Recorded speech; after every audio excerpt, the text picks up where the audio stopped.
Hey, what's going on, my friends, and welcome to this video. My name is Victor, and today I'm going to share with you 5 things I think you should know about this upcoming full moon and total lunar eclipse happening March 14th, 2025.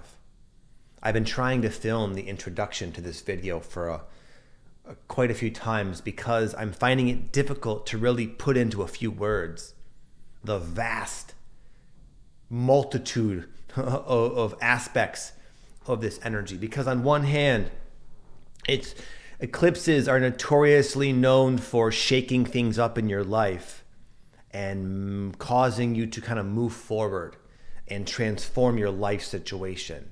That's one aspect of this energy. You might be going through that right now. A lot of you, I would bet, are becoming aware of things in your life that no longer are working, no longer in sync vibrationally. And the way you become aware of that is because they're breaking down, causing problems. And also, you might be finding yourself already making strides into a new situation, whether it be with where you live or your work or relationships or the things you're involved in with your time. But also parallel to that entire thing is happening on the inside as well. A lot of old emotions, old tendencies, old ways of looking at life that may have been limiting you are coming to the forefront. You're seeing how they're affecting your life in maybe a negative way, and you're making strides to move into a new direction. And maybe you're finding yourself coming into new information or new awareness of how you would rather think, of how you would rather relate with life, and your attitude might be improving. So all of this is kind of happening right now as we speak. And you can imagine the implications of that. It's kind of like you're walking through a doorway, one person, and you're going to walk out somebody completely different, not just in how you look and how you dress, though that might be the case, but also in how you think and how you feel, and also where you end up, where you're living, what you're doing with your time. It's that type of intensity in a very good way. These eclipses can seem really like some people dread them because they're kind of intense sometimes, but it's always like the eclipses and the full moons are coming in to say, listen, you've been living in this particular way and you're better than that. You're ready for more. You're more expansive than you think. You're bigger than you think. You're better than you think. You could be happier. You could have more money. You could have better relationships. You could be living it up in ways that you don't yet know. But for that to happen, there's got to be a lot of changes. And then what we experience now are all the changes kind of just sort of falling into our lap. And it can happen in what seems like very incoherent, nonlinear ways to where it's difficult to make sense of it. But if you can just sort of go with the flow and trust the process, I believe you will find yourself walking through that door, entering a new life as a new upgraded version of yourself. So there you go. There's my introduction, my friends. What I'll do now is I'll break it down into 5 more specific themes because each eclipse, each full moon is always very unique in nature. And what I'll do now, again, is break it down for you into more bite-sized chunks that you can really take to the bank and apply in your life. Number 1, you might be experiencing, it's going to seem kind of out there, but it's true, a central nervous system upgrade. What? What is this? What kind of video is this, bro? Yes. If you read at least certain books about spirituality, spiritual awakening, consciousness. For example, I just finished reading the book Stalking the Wild Pendulum. Awesome book. Another book that comes to mind is Living with Kundalini by the author Gopi Krishna. I'll talk about that book for a moment. That book, and this relates to this, I promise you, is about a guy who found himself going through a very intense spiritual awakening. And when I say intense, I mean life-threatening. What I mean by that is the amount of the rate of increase in his vibrational frequency, as he put it, was so fast, so speedy, that his body could hardly handle that magnitude of change. It's kind of like if you have like a 120 volt socket and all of a sudden you're pumping 240 volts through that baby. It's going to struggle, right? And anyway, it's not necessarily what's happening with you guys, but the book is about that. It's about him adapting to the sort of higher frequency version of himself. And again, it was a struggle for his body because, and what he concluded is that awakening expanding consciousness, that type of thing, isn't just a mental thing. It's not only about seeing the world from a broader sense. For that to actually happen, there needs to be an actual biological and nervous system evolution. And that's kind of what I mean by this. And you're going through this based on a few different things. One of them, you can usually feel it in your body. Oftentimes what'll happen is you'll start to become more rarefied is the best way I can put it, more refined, less tolerant of impurities. And this is a thing that kind of you take in gradual steps. I'm not implying you have to become like a raw vegan and go on long juice fast and take it to the extreme, but you might find all of a sudden something that you've been eating, something you've been ingesting is no longer working for you. All of a sudden it's making you feel really bad, really poor. I'm going through this, for example, with coffee. For as long as I can remember, I've drank like a very small amount of espresso in the morning. It's like not even one shot. I actually measure it out. It's a little less than one shot. And I thought about giving it up so many times because I thought, okay, I might be better off without it. But I love it. I enjoy espresso. It's just, I really do love it. It's worth it to me, even if it's not ideal for me. And it's never really caused any problems for the most part, until recently. All of a sudden, after I drink that same cup of espresso in the exact same amount that I've been drinking for many, many years, all of a sudden I'm having this crash or this spike and then this sort of crash. I can feel like it's messing up my adrenals or something. So that's it's just an example of like what I'm modifying. So I'm like weaning off coffee right now. I'm doing like half decaf, half calf to like wean off it. For you, it might be something you're eating. It might be something you're like, maybe even like consuming online. Maybe you're like spending way too much time on your computer and you're starting to feel it physically. You're starting to kind of see the echo effect of mindlessly scrolling through all the different social media apps, and you're finding it's like really becoming a problem, maybe giving you headaches. Again, there's a million examples. I'm not going to go over all of them, but you'll know it when it's happening. Your body will reflect this. So it's a really good time to listen to that. Listen to your body. It's saying what it really means is what you were getting out of the thing you were putting into your body, you can produce naturally. Like for me, energy. It's like, listen, ding dong, you don't need the caffeine. You can have natural vitality without manipulating it with these external resources. And you've been doing it for a long time and it's fine. Don't beat yourself up, but there's a better way. There's a better way with no consequences. And maybe a more streamlined type of energy where it's not so up and down, just for me as an example. So whatever is not working for you, it just means you either don't need it at all and you're better off without it, or there's something else you could be doing that's even better. And it's a really good time to be flexible and not too rigid with like your preferences, knowing that sometimes we don't know what's best for us. And your body always does know. It's going to give you a very honest response. During this time, you also just might feel more sensitive in general. That's how we have this awareness, by the way. These full moons and eclipses, they can make you more perceptive, and it can be kind of uncomfortable. And you think, oh my goodness, I'm just so sensitive. The coffee's bothering me. It's like, well, no, the coffee's always been less than ideal for you, but now you're just becoming aware of it. This might be happening to you with your relationships. Maybe it's a type of person. I've been noticing this as well with people in my life, that all of a sudden I'm able to kind of detect a particular type of energy that I always attract into my life. And I'm finally like becoming aware of it and saying no to it. And it requires sometimes setting boundaries and things like that. So for you, you might be eating very clean. It has nothing to do with what I said, has no application to you whatsoever, but it might be going on for you within relationships or any other aspect of your life for that matter, that your nervous system no longer resonates with.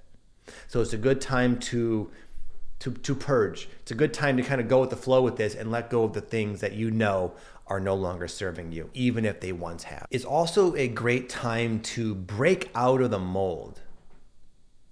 You might start to become aware of how conditioned you are, how much you go through life in these like particular grooves of thoughts, feelings, and behaviors. And you might start to see yourself sort of falling into these like grooves, these patterns of thinking and acting, and you might start to question them. The eclipses do a great job, especially of like broadening your awareness, at least temporarily, so you can kind of see the writing on the wall, rather than like once you're in the groove, this is just like who you are and what you do. It's, you don't question it, but you can start kind of step outside of it and see the whole thing for what it is, and question it, and maybe start to bring yourself into a new way of going about life. Like, for example, one of the things I'm going through right now is we're running, my friend Aaron Dowdy and I, once in a while we run these big online programs. We call it the Conscious Business Accelerator. You may have heard of it. Some of you are probably in it. And it's like a huge coaching program we basically do for free online. And it's a 3-week container. It involves a lot of people. There's like almost 40,000 people in this one. And there's a lot of people involved. We have a huge team of people doing various tasks. And anyways, because of like the nature of the energy of that and just the magnitude of it, it can be kind of intense. It's very easy to kind of go into like control mode and try to kind of get a grip on the whole thing, which is way bigger than yourself. And I would do that. And consequently, I would burn myself out. I would just be always like in fight or flight. And I didn't do a good job of like managing my nervous system in this type of energy. It's not easy, to my defense. But anyway, I've been able to, leading up to this, fortunately, kind of see some of my tendencies and why I do certain things, how I do them, how it's no longer serving me. And luckily in time, at least so far, knock on wood, I've been able to kind of function in this same situation I've been in many times in a very different way, with a lot more of a healthy, neutral detachment, more of a genuine trust, more of a genuine, I've been better at like turning it on, which you have to when you're running a big session. We had a session yesterday with like 5,000 people live, and it's like, and then turning it off and relaxing and going back into being a family man. And anyways, I've been able to see my neurotic behaviors and how they no longer serve me, and also consequently break out of them. So you might be noticing this as well right now. And a lot of times when this happens, people think they're relapsing or they're regressing or they're no longer on track with their development. You know, for some people it can result in like maybe like sort of poor habits you have becoming worse. Maybe, for example, you like to have a couple of cookies after dinner, and you know you shouldn't, but you like cookies and you do it even though you don't feel great afterwards. During this time, an example of how this can play out is maybe you find yourself having like 6 cookies and then 10 cookies, and you're like, oh my God, I feel horrible. But because of this kind of intensification, this bringing to a head of a misaligned behavior, you're able to finally see it on a deeper level, and then you get to break free of it because of that. It doesn't have to get really bad. I remember when I was in recovery, I'm a former drug addict, believe it or not, and they had this thing, if you go into recovery, like the 12-step meeting, there's all these little slogans, there's all these little truths that people sort of pass around. One of them is, you have to reach rock bottom. And you know what that would do to a lot of like newer people in the programs who are addicts or alcoholics? It would give them an excuse to go out. So you know what? Maybe it's not my time. I have not hit my bottom. I'm going to go on a bender because I like that logic, because it gives me an excuse to go on a bender. I'm not saying that. I'm not saying go pound through 8 pints of ice cream so you can break free of it. You can play this game in a more of a subtle way. And these full moons and eclipses and things like that, they give you that more subtle awareness. To where maybe instead of 2 cookies, maybe you're still eating 2 cookies a night, for example, but you're like, all of a sudden you're waking up to the fact that you're doing it out of like compulsion, and you're no longer lying to yourself saying it's something you want to do. And you're able to kind of, and maybe they make you feel worse, and you're more foggy or more lethargic than normal after those 2 cookies. And then it's like an opportunity to move into a different direction. So it's the time to really like ask yourself, how do you want to be? How do you want to relate with food and desserts? How do I want to relate with the launches and abundance and things like that? How do you want to relate with whatever aspect of your life seems to be the current theme? It might be a lot different than the way you were reacting, the way you were going through, but now's the time to question that. Now's the time to really like set the new standard and allow yourself to upgrade this, whether it's with relationships or your career or your lifestyle, your habits, your diet, whatever it is, you'll know it. It's a time to really ask yourself, how do I want to be? How do I want to feel? How do I want to show up in life? You have this opportunity to do that, to break the mold that once unconsciously bound you no longer does it. You have a chance to break free is the best way I could conclude this point. Number 3, sitting in the energy. That has no meaning to you, I understand. I'm going to explain it, what I mean by that. Sitting in the energy. It means when you do go into a new direction, when you do act like the version of yourself who you prefer to be, usually what does happen is there is like an echo of the past. And it can feel very intense. For example, like I remember years ago, I'd get really shy around women in high school. I had girlfriends and things like that, but I was never comfortable in those situations. And I could see many people were. Most of my friends, you could tell, they became comfortable in those situations. And I never really was. I didn't do as bad as some people could, but I wasn't really pleased with that, how I related in that situation. And then, as I mentioned, I was a drug addict, right? And I found myself, a couple years later, living in South Florida, going through recovery. And I was going through a phase of my life where I really was like doing kind of what I'm saying here. Like it was a chance to be who I wanted to be. It was a chance to question my old self, my old tendencies, and do something different.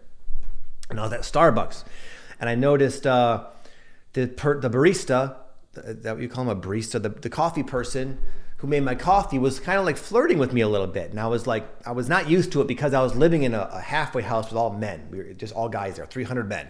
So we were in our own little bubble. So going out in public and having the barista flirt with me was a very intense and awesome thing.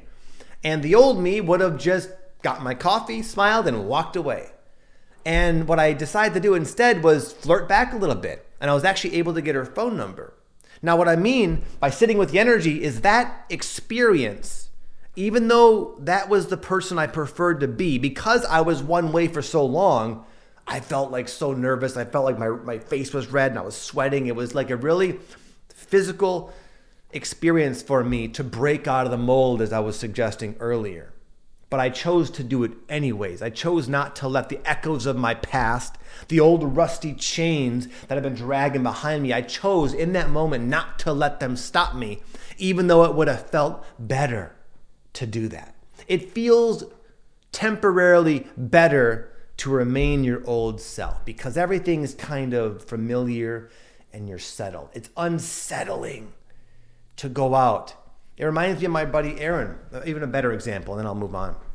My buddy Aaron, he had a very controlling, an actual evil stepmom for a while, for maybe 7 or 8 years of his life, from 5 or 6 years old to 15 years old. His life was ruled by this straight up hardcore domineering narcissist who didn't let him have friends. He wasn't allowed to have friends in high school. Can you imagine? No friends were allowed. He was locked outside most of the day, forced to do manual labor as a little kid. He was fed exactly 1 TV dinner per night and a little bowl of cereal in the morning, and they had to make the entire carton of milk him and his brother stretch out for an entire week. He was literally malnourished. He had a crappy ass life that he was powerless. But anyway, one day, the evil stepmom was banished from his reality. His dad got a divorce. And then all of a sudden, he had, overnight, an insane amount of freedom. The walls just came down in his reality, and he could have friends. He could watch TV. He could eat until he was actually properly satiated. And all of a sudden, you know what Aaron felt? Instead of what you would expect, triumph, freedom, excitement, fuck yeah, this is amazing. He felt fear. This was too much. This is too different. Part of him wanted the confines of the old life temporarily. But luckily, Aaron's not living like that anymore. He's sat with the energy because he knew intellectually that, no, freedom is better. Food is better. Friends are better than the former. So sometimes you have to use your logic and not let your feelings, which might be kind of on overdrive, bind you to the past. So what I'm saying before is break out of the mold. What I'm saying now is it might not feel easy. It might not feel like it's something you want to do or care to do. It might feel very uncomfortable. And it's not about waiting till it does feel comfortable. It's about having courage. It's about doing it anyway, living your life in the way you know is true for you, rather than the nonsensical, limiting conditioning of your past. Number 4, you might feel called to go deep into your spiritual growth. I don't know about you, but for me, it kind of comes in phases. There are times where I really feel drawn to like meditate and maybe study esoteric concepts, learn about the nature of reality and the universe and this and the, you know, what happens after you die and all these different things. And then there are times where it's like that stuff it just seems uninteresting to me, and I'm more focused on regular earthly matters, you might say, and that's fine. These phases all serve a purpose. But what I think might be the foundation of all these changes is a deepening of your spiritual growth. And for that looks, of course, it looks differently for everybody. Like for me, what I've been noticing is my meditation. For the longest time, at least as of the last several years, I would meditate every day. But it was more so just to keep my sanity, just to stay present, to not be too unconscious in my day-to-day life, and just to feel like a little reprieve. And I would do it kind of consequently, not very wholeheartedly. But lately, I've been really just having like a stronger, genuine yearning to like go as deep within myself as possible. I've been meditating longer. I've been a lot more focused, and I've been really kind of pushing the envelope a little more, and it's had an effect on me. I can feel I am becoming more sensitive, and it is having a nice effect. But it's not something I'm like making myself do. That never works. It's like a natural yearning of the spirit within me to explore itself more, I would say. And for you, it could be different. You could be just reading new books and whatever, taking a course or getting into yoga. But it's a good time to do that, because that will be like almost a foundational necessity to have the awareness to allow you to have all the things happening that I was previously saying. The full moon and the eclipse, what that'll do is it'll give you kind of a temporary expansion of consciousness where you can, for a short time, see more so how you tick, see changes you might benefit from making, become aware of old patterns and things like that. But it's gonna end. If you want this to really become like, if you want to embody this, then it can be very helpful to do something that will help it stick. For me, it's meditation. That always seems like a very predictable way of expanding consciousness. For you, it might be getting into psychedelics. That's a road that I went down for quite a while, and that's very helpful. For other people, it might seem like not something that resonates. It doesn't matter. All these techniques are just techniques. There are no better techniques. They're always what is relevant and resonant with you at the time. And it's a good time to kind of embrace that. Even if it requires some discipline and some sacrifice and things like that. It's not a bad thing. And finally, number 5, all of this will likely lead for most of you to a changing of the phase of your life. I mean, if you're even like 20 or 30 years old, you could probably look back at your life and see there have been different phases. There's the high school phase, where you're kind of doing particular things, chilling with your friends, doing the homework, all that kind of stuff. And then there's a college phase, or maybe the post-high school phase, for me. And then there was a phase for like when I first had like kids, and when my kids were really young, and you're doing certain things. And obviously there are these like different phases that kind of come and go, different friend groups, different types of careers, different things you're into, just different things you do in your day-to-day. There are like these themes, these like macrocosmic like phases of life, you could say. They're not super like, rigidly confined necessarily, but there does seem to be a generalized theme you're playing with in life. And then sometimes before you were expecting, this theme just starts to suddenly resolve itself and come to a close and opens you up into a new theme. And what can be confusing is sometimes you don't know what this new theme is all about yet. And it can be like very vague, very vague, and consequently very scary. All you know is everything's ending. My relationship sometimes, my career's changing, your interests are maybe like completely changing. Just the person you were is fading now as it needs to into history, into the past. But the problem is you don't know where to go. You don't know what to do. You don't even know who you are, maybe. And usually what this results in, eventually, if you can just sort of flow with it and not cling too much to the past, if it's trying to exit your reality, is to just let it flow, and then you'll find yourself. The life can sort of present to you like, this is what we have in store for you. This new person is coming into your life to replace that other one you thought you could never live without. This career is an option that will present itself once you let go of the one you know you hate, the one that completely drains you, and the one that is just sucking the soul and vitality out of your body, mind, and spirit. Let it go. Something else will be there to replace it. And you can find yourself not only having these wild and impressive psychological and emotional and spiritual and even physical changes where you're becoming like an upgraded version of yourself, but also a new situation on all levels that reflects that. And the main thing I'll say is like this can be a jarring and chaotic process, quite frankly. It reminds me of the Tower card. If you're into tarot, there's this like card, and it's one of the later cards too, where you think things would be finally getting better.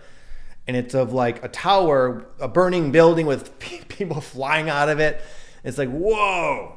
And when you get the Tower card, it's not a bad card, but it does imply exactly what I'm saying. A complete and utter destruction of the former and an emergence into the new. But there, you don't know what the new is yet, which makes it very difficult to trust. I get it. But you know, I've gone through this sort of cycle, this death and rebirth multiple times in my life, and it's always ended up better and better and better and better, and I bet you have as well. So fortunately, over the years, I've come to kind of trust this more and just recognize the energy of when things are breaking down, and just not being so alarmed, but more so correlating it naturally with, a new beginning, something better, a new upgrade. You know, in this last year, I've had to like let go of certain things that were really hard to let go of, like intellectually, where I really on paper said, you know what, you need this thing because of this and this and this and this. But this thing is not working. This person is it's no longer a fit. But it's scary because my mind says, I need this thing. And there's nothing else I can see from my limited little view of reality that is ever going to replace it. But what happens once you let it go? You freak out initially, but then the energy kind of opens up, and you find you're having thoughts that you would have never had because you're kind of forced to. You're forced to think outside of the box.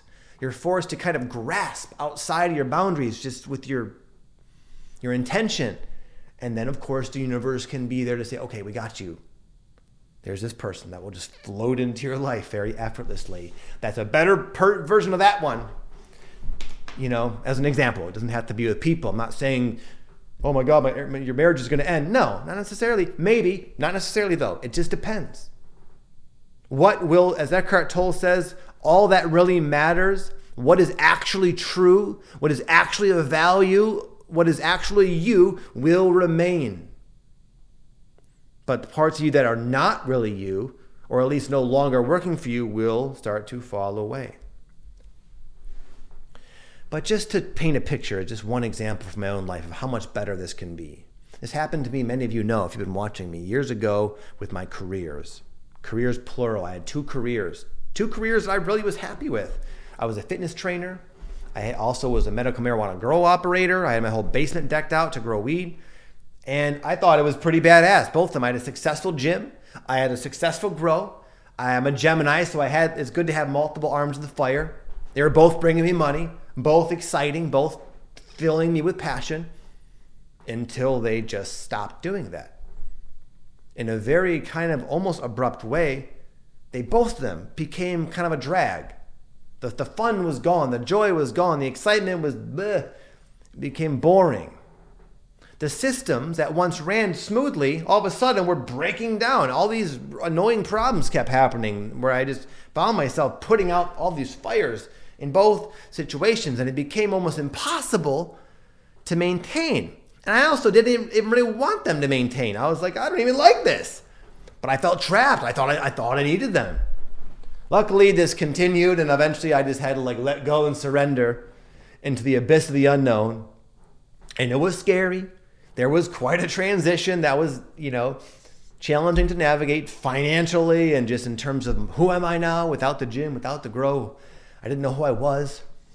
But what came out of it is kind of the guy you see now, the guy on YouTube, the guy who's had just almost like an impossible to put into words, just a beautiful journey where I've met people, I've done things. My lifestyle has shifted. There have been so many improvements in my life, within my family, within my living situation, within my level of happiness, within the depth of passion I'm able to bring forth into my now career, that I would have never, ever, ever been able to even come close to doing if I was successful in clinging to the past.